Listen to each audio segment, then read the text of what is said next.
स्वागत है आपके इस ज्ञानवर्धक सफर में, जहां हम समकालीन भारत और शिक्षा से जुड़े अहम पहलुओं पर चर्चा करेंगे। इस वीडियो में हम भारतीय समाज में शिक्षा की उभरती चिंताओं पर प्रकाश डालेंगे। संस्कृति, लोकतंत्र और आरक्षण जैसी समतावादी नीतियों का शिक्षा पर प्रभाव। क्या प्राचीन, मध्यकालीन और आधुनिक शिक्षा में असमानताएं अब भी बनी हुई हैं? नए आर्थिक सुधारों और तकनीकी सशक्तिकरण ने शिक्षा को कैसे प्रभावित किया है? साथ ही सार्वभौमिक शिक्षा के संदर्भ में शिक्षक की भूमिका कितनी अहम है? आइए इन सभी प्रश्नों के उत्तर खोजें और शिक्षा के बदलते परिदृश्य को समझें। अगर आप महर्षि दयानंद यूनिवर्सिटी से बी.एड के छात्र हैं और समकालीन भारत और शिक्षा विषय फ्री क्रैश कोर्स करना चाहते हैं, तो आप सही जगह पर आए हैं। अगर आपको यह विषय रोचक लगता है, तो वीडियो को लाइक करें, शेयर करें और चैनल को सब्सक्राइब करना न भूलें। चलिए आगे बढ़ते हैं। यूनिट चतुर्थ, भारतीय समाज और शिक्षा की उभरती चिंताएं। भारतीय समाज और शिक्षा तेजी से विकसित हो रहे हैं, चुनौतियों और अवसरों दोनों का सामना कर रहे हैं। यहाँ कुछ उभरती हुई चिंताएं हैं। भारतीय समाज में चिंताएं। सामाजिक असमानता, आर्थिक असमानताएं, जाति आधारित भेदभाव और लैंगिक असमानता सामाजिक सद्भाव को प्रभावित करती रहती हैं। शहरीकरण और प्रवास, तीव्र शहरीकरण के कारण भीड़भाड़, प्रदूषण और अपर्याप्त बुनियादी ढांचे की स्थिति पैदा होती है, जबकि ग्रामीण प्रवास पारंपरिक आजीविका को प्रभावित करता है। तकनीकी व्यवधान, एआई और स्वचालन का उदय नौकरी बाजारों को बदल रहा है, जिसके लिए नए कौशल और अनुकूलनशीलता की आवश्यकता है। पर्यावरणीय मुद्दे, जलवायु परिवर्तन, वनों की कटाई और प्रदूषण से स्थिरता और सार्वजनिक स्वास्थ्य को खतरा है। राजनीतिक ध्रुवीकरण, बढ़ते वैचारिक विभाजन शासन और सामाजिक सामंजस्य को प्रभावित करते हैं। भारतीय शिक्षा में चिंताएं। गुणवत्ता एवं पहुंच, यद्यपि शिक्षा का विस्तार हो रहा है, फिर भी शहरी और ग्रामीण क्षेत्रों के बीच गुणवत्ता में असमानता बनी हुई है। निजीकरण और व्यावसायीकरण, शिक्षा की बढ़ती लागत इसे निम्न आय वर्ग के लिए कम सुलभ बनाती है। पाठ्यक्रम और कौशल विकास, पारंपरिक रटने की पद्धति को आलोचनात्मक सोच और व्यावहारिक कौशल से प्रतिस्थापित करने की आवश्यकता है। डिजिटल डिवाइड, प्रौद्योगिकी तक असमान पहुंच दूर दराज के क्षेत्रों के छात्रों को प्रभावित करती है। उच्च शिक्षा एवं रोजगार, शिक्षा और नौकरी बाजार की मांग के बीच बेमेल बेरोजगारी का कारण बनता है। राष्ट्रीय शिक्षा नीति (NEP) 2020 जैसे प्रयासों का उद्देश्य समग्र शिक्षा, व्यावसायिक प्रशिक्षण और डिजिटल समावेशन को बढ़ावा देकर इनमें से कुछ चिंताओं को दूर करना है। हालांकि समान प्रगति सुनिश्चित करने के लिए निरंतर सुधार और सामाजिक जुड़ाव आवश्यक है। संस्कृति और शिक्षा। भारतीय परिप्रेक्ष्य में संस्कृति और शिक्षा। भारत विविध परंपराओं और दर्शनों का देश है, जिसने लंबे समय से संस्कृति और शिक्षा के बीच एक गहरे संबंध को अपनाया है। इस संबंध ने न केवल व्यक्तिगत पहचान बल्कि राष्ट्र के सामूहिक लोकाचार को भी आकार दिया है। ऐतिहासिक रूप से भारत में शिक्षा इसकी सांस्कृतिक और आध्यात्मिक विरासत में गहराई से निहित थी, जो समग्र विकास को बढ़ावा देती थी। आज राष्ट्रीय शिक्षा नीति (NEP) 2020 जैसे आधुनिकीकरण और नीति सुधारों के साथ भारत पारंपरिक ज्ञान को समकालीन शिक्षा के साथ मिलाने का प्रयास करता है, जिससे एक संतुलित और सांस्कृतिक रूप से समृद्ध शिक्षा प्रणाली सुनिश्चित होती है। ऐतिहासिक आधार। भारत की पारंपरिक शिक्षा प्रणाली गुरुकुल शिक्षा से बहुत प्रभावित थी, जहां छात्र अपने शिक्षकों के साथ रहते थे और दर्शन, नैतिकता, गणित, साहित्य और कला से संबंधित ज्ञान ग्रहण करते थे। वेद, उपनिषद और महाभारत तथा रामायण जैसे महाकाव्यों की शिक्षाएं बौद्धिक और नैतिक प्रशिक्षण का मूल आधार थीं। ज्ञान की भाषा मानी जाने वाली संस्कृत को व्यापक रूप से पढ़ाया जाता था और इसने भारत की साहित्यिक और विद्वत्तापूर्ण परंपराओं को संरक्षित रखा। शिक्षा केवल अकादमिक विषयों तक ही सीमित नहीं थी, बल्कि इसमें चरित्र निर्माण, अनुशासन और आत्मनिर्भरता पर भी जोर दिया जाता था। इस प्रणाली को ऐसे सर्वांगीण व्यक्तियों को तैयार करने के लिए डिजाइन किया गया था जो भारतीय सांस्कृतिक मूल्यों को बनाए रखते हुए समाज में योगदान दे सकें। दुनिया के सबसे शुरुआती विश्वविद्यालयों में से दो, नालंदा और तक्षशिला, ने दुनिया भर के विद्वानों को आकर्षित किया, जिससे भारत की शिक्षा के केंद्र के रूप में स्थिति पर प्रकाश पड़ा। आधुनिक एकीकरण और नीति पहल। ब्रिटिश औपनिवेशिक प्रभाव के साथ भारत ने पश्चिमी शिक्षा प्रणाली को अपनाया, जिसमें औपचारिक स्कूली शिक्षा को प्राथमिकता दी गई। हालांकि स्वतंत्रता के बाद शिक्षा के ढांचे के भीतर भारत की सांस्कृतिक पहचान को पुनः प्राप्त करने के प्रयास किए गए। राष्ट्रीय शिक्षा नीति (NEP) 2020 एक ऐतिहासिक पहल है, जिसका उद्देश्य भारतीय ज्ञान प्रणालियों (IKS) को आधुनिक पाठ्यक्रम के साथ एकीकृत करना है। यह नीति नवाचार और आलोचनात्मक सोच को प्रोत्साहित करते हुए क्षेत्रीय भाषाओं, स्वदेशी ज्ञान, कला और प्राचीन विज्ञान को बढ़ावा देती है।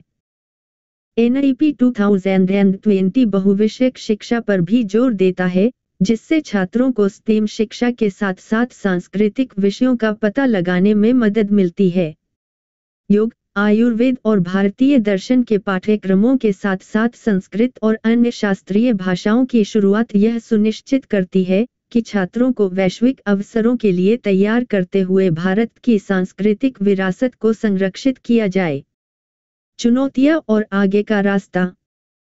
शिक्षा के साथ संस्कृति को एकीकृत करने के प्रयासों के बावजूद भारत को शिक्षा तक असमान पहुंच जैसी चुनौतियों का सामना करना पड़ रहा है, खासकर ग्रामीण क्षेत्रों में।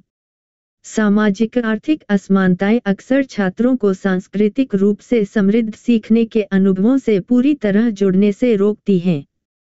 इसके अतिरिक्त पारंपरिक ज्ञान और तकनीकी उन्नति के बीच संतुलन बनाए रखना विकास के लिए एक महत्वपूर्ण क्षेत्र बना हुआ है।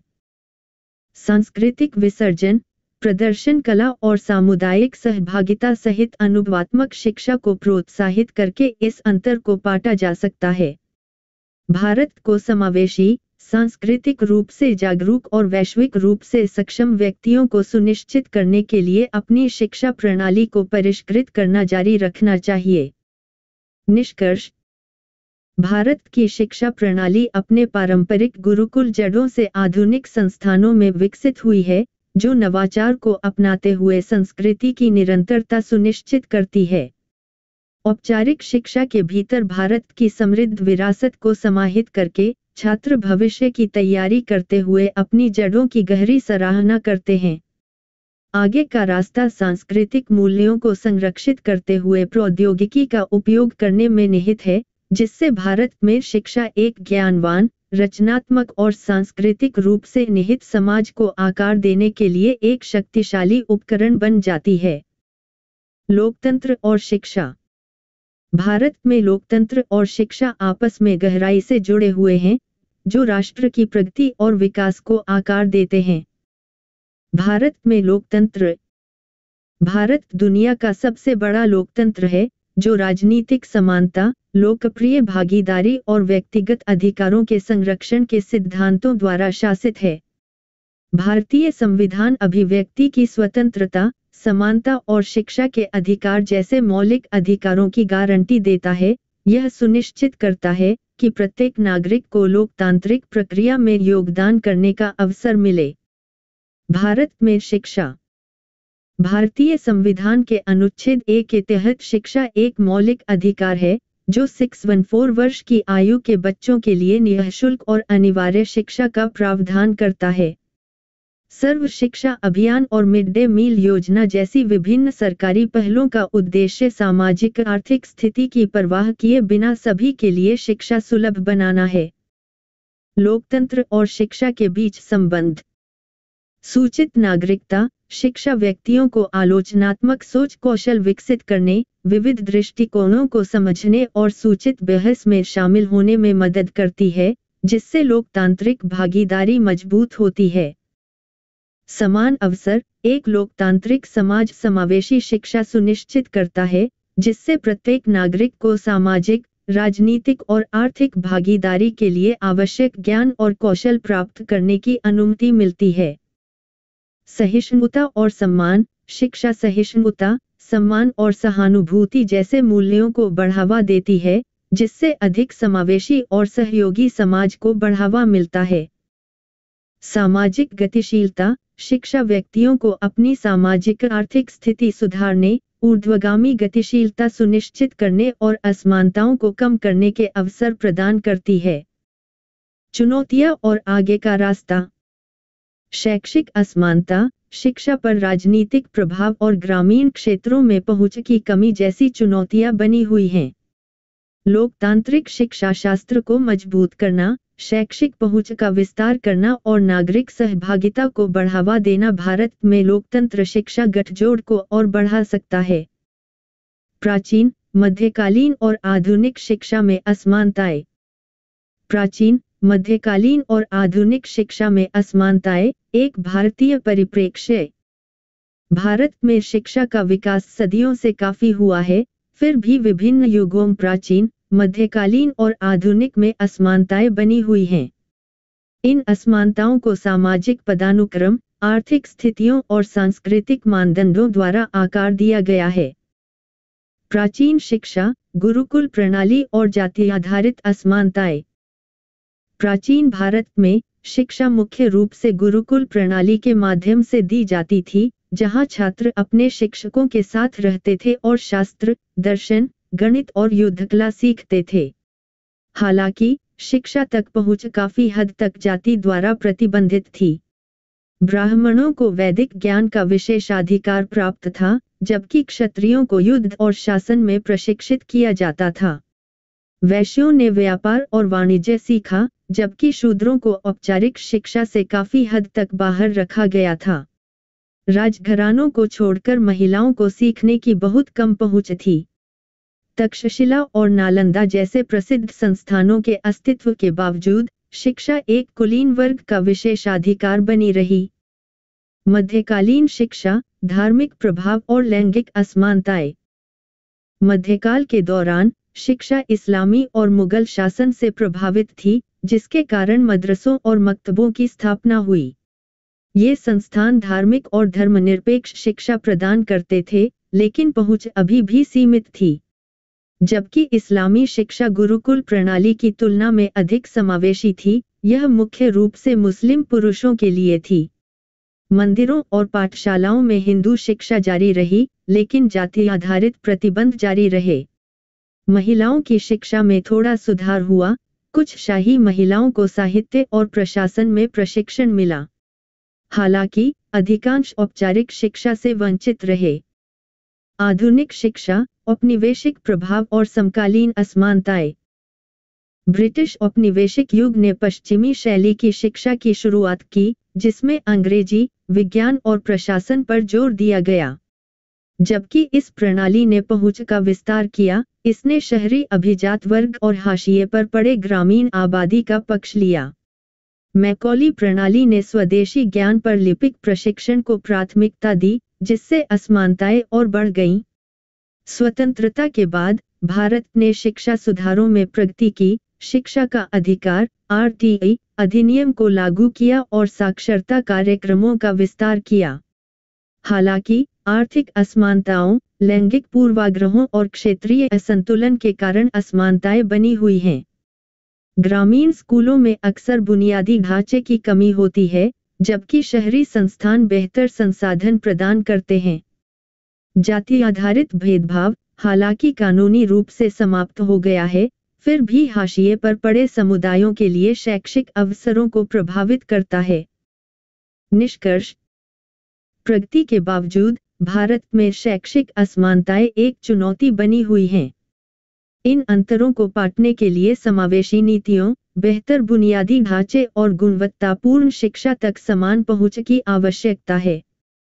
हाशिए पर पड़े समुदायों को सशक्त बनाना, लैंगिक समानता को बढ़ावा देना और पारंपरिक ज्ञान को आधुनिक पाठ्यक्रम के साथ एकीकृत करना अधिक न्यायपूर्ण शैक्षिक प्रणाली बनाने में मदद कर सकता है। नए आर्थिक सुधार और शिक्षा पर उनका प्रभाव। नए आर्थिक सुधारों ने दुनिया भर में शिक्षा प्रणालियों को महत्वपूर्ण रूप से प्रभावित किया है।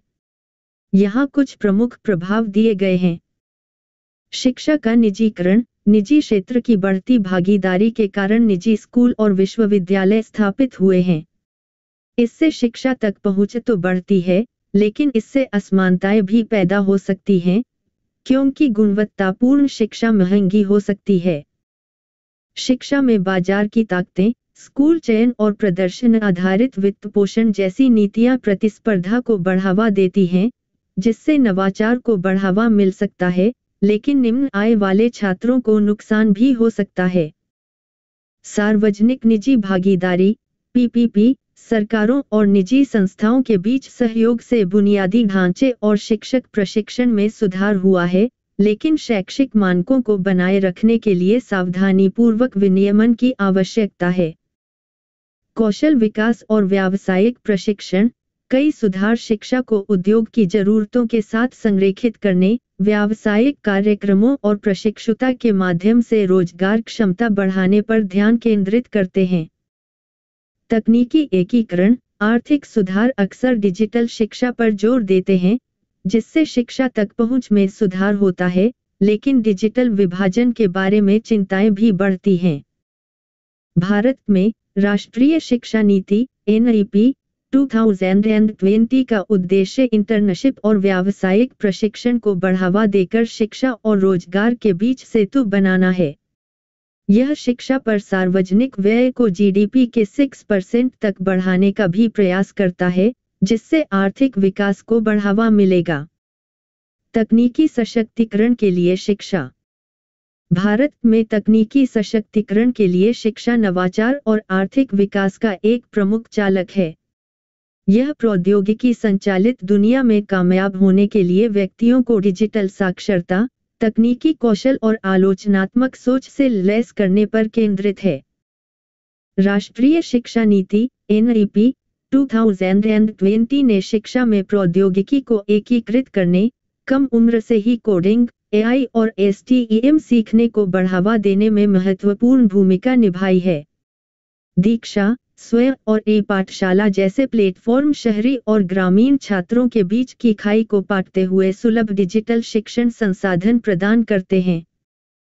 अटल इनोवेशन मिशन (AIM) और राष्ट्रीय डिजिटल साक्षरता मिशन (NDLM) जैसी सरकारी पहल अनुसंधान, उद्यमिता और कौशल विकास को प्रोत्साहित करती हैं। इसके अतिरिक्त व्यावसायिक प्रशिक्षण कार्यक्रम उद्योग संरेखित शिक्षा प्रदान करके व्यक्तियों, विशेषकर महिलाओं को सशक्त बना रहे हैं। डिजिटल विभाजन। ग्रामीण क्षेत्रों में बुनियादी ढांचे की कमी और शिक्षक प्रशिक्षण जैसी चुनौतियां बनी हुई हैं। उद्योग अकादमिक सहयोग को मजबूत करना, इंटरनेट कनेक्टिविटी का विस्तार करना और समावेशी पाठ्यक्रम तैयार करना समग्र तकनीकी सशक्तिकरण के लिए आवश्यक है। निरंतर प्रगति के साथ भारत की शिक्षा प्रणाली तकनीकी रूप से कुशल कार्यबल तैयार करने, आर्थिक विकास को गति देने और वैश्विक प्रतिस्पर्धा को बढ़ावा देने के लिए विकसित हो रही है। सार्वभौमिक शिक्षा के संदर्भ में शिक्षक की भूमिका। शिक्षक सार्वभौमिक शिक्षा की रीढ़ हैं, जो युवा दिमागों को आकार देते हैं और समावेशी शिक्षण वातावरण को बढ़ावा देते हैं। उनकी भूमिका ज्ञान प्रदान करने से कहीं आगे तक फैली हुई है। वे जिज्ञासा को प्रेरित करते हैं, आलोचनात्मक सोच को प्रोत्साहित करते हैं और छात्रों के व्यक्तिगत विकास को बढ़ावा देते हैं। सार्वभौमिक शिक्षा के संदर्भ में शिक्षक यह सुनिश्चित करने में महत्वपूर्ण भूमिका निभाते हैं कि शिक्षा सभी के लिए सुलभ हो, चाहे उनकी पृष्ठभूमि, क्षमता या सामाजिक आर्थिक स्थिति कुछ भी हो। सार्वभौमिक शिक्षा में शिक्षकों की प्रमुख जिम्मेदारियों में शामिल हैं। समावेशी कक्षाएं बनाना। शिक्षक विविध शिक्षण आवश्यकताओं को पूरा करने के लिए अपनी शिक्षण विधियों को अनुकूलित करते हैं, जिससे यह सुनिश्चित होता है कि प्रत्येक छात्र को मूल्यवान और समर्थित महसूस हो। सामाजिक विकास को प्रोत्साहित करना, छात्रों के बीच सम्मान और समझ को बढ़ावा देकर शिक्षक एक अधिक स्वीकार्य और सहानुभूतिपूर्ण समाज बनाने में मदद करते हैं। प्रभावी शिक्षण रणनीतियों का कार्यान्वयन, वे छात्रों को शामिल करने और शैक्षणिक सफलता बढ़ाने के लिए नवीन तकनीकों का उपयोग करते हैं। वैश्विक शैक्षिक लक्ष्यों का समर्थन करना, शिक्षक सतत विकास लक्ष्य 4 को प्राप्त करने में योगदान देते हैं, जिसका उद्देश्य दुनिया भर में समावेशी और समान गुणवत्ता वाली शिक्षा प्रदान करना है। उनका प्रभाव कक्षा से आगे तक जाता है, भावी पीढ़ियों को आकार देता है तथा सामाजिक प्रगति को प्रेरित करता है। समतावादी नीति के रूप में आरक्षण। भारत में आरक्षण एक समतावादी नीति है, जिसे ऐतिहासिक सामाजिक और आर्थिक असमानताओं को दूर करने और सामाजिक न्याय को बढ़ावा देने के लिए डिजाइन किया गया है। इसमें हाशिए पर पड़े और कम प्रतिनिधित्व वाले समूहों के लिए शैक्षणिक संस्थानों, सरकारी नौकरियों और विधायी निकायों में सीटों का 1% अलग रखना शामिल है। समतावादी नीति के रूप में आरक्षण के प्रमुख पहलू। ऐतिहासिक संदर्भ, जाति आधारित भेदभाव के कारण कुछ समुदायों द्वारा सामना किए गए अतीत के अन्याय को सुधारने के लिए आरक्षण नीतियां शुरू की गईं। सामाजिक समावेशन, यह नीति समाज के विभिन्न क्षेत्रों में हाशिए पर पड़े समूहों का प्रतिनिधित्व और भागीदारी सुनिश्चित करती है। संरचनात्मक असमानताओं को संबोधित करना, यह स्वीकार करता है कि अकेले समान व्यवहार गहरी जड़ें जमाए बैठी असमानताओं को दूर करने के लिए पर्याप्त नहीं हो सकता है। शिक्षा और रोजगार तक पहुंच, आरक्षण वंचित समुदायों के व्यक्तियों को गुणवत्तापूर्ण शिक्षा और नौकरी के अवसरों तक पहुंच प्राप्त करने में सक्षम बनाता है। विविधता और प्रतिनिधित्व, यह निर्णय लेने वाले निकायों की विविधता में योगदान देता है तथा यह सुनिश्चित करता है कि विभिन्न दृष्टिकोणों पर विचार किया जाए। सशक्तिकरण और सामाजिक गतिशीलता, शिक्षा, नौकरी और राजनीतिक प्रतिनिधित्व तक पहुंच प्रदान करके आरक्षण व्यक्तियों को गरीबी के चक्र को तोड़ने में मदद करता है। चुनौतियां और आलोचनाएं। इसके लाभों के बावजूद आरक्षण नीतियों को विपरीत भेदभाव, योग्यतावाद और रूढ़िवादिता के बने रहने जैसी चिंताओं का सामना करना पड़ता है। असमानताओं को दूर करने में आरक्षण की अवधि, सीमा और प्रभावशीलता के बारे में बहस जारी है। हमने इस वीडियो में महर्षि दयानंद यूनिवर्सिटी के अनुसार सिलेबस के हर एक टॉपिक को कवर किया है और वीडियो भी काफी छोटा बनाने की कोशिश की है ताकि आप एग्जाम का रिवीजन कर सकें। आप एग्जाम में ऊपर बताए गए हर टॉपिक को अपने अनुसार बढ़ा चढ़ा कर लिख सकते हैं और अच्छा नंबर प्राप्त कर सकते हैं। मिलते हैं इस वीडियो की अगली कड़ी में, तब तक के लिए नमस्कार।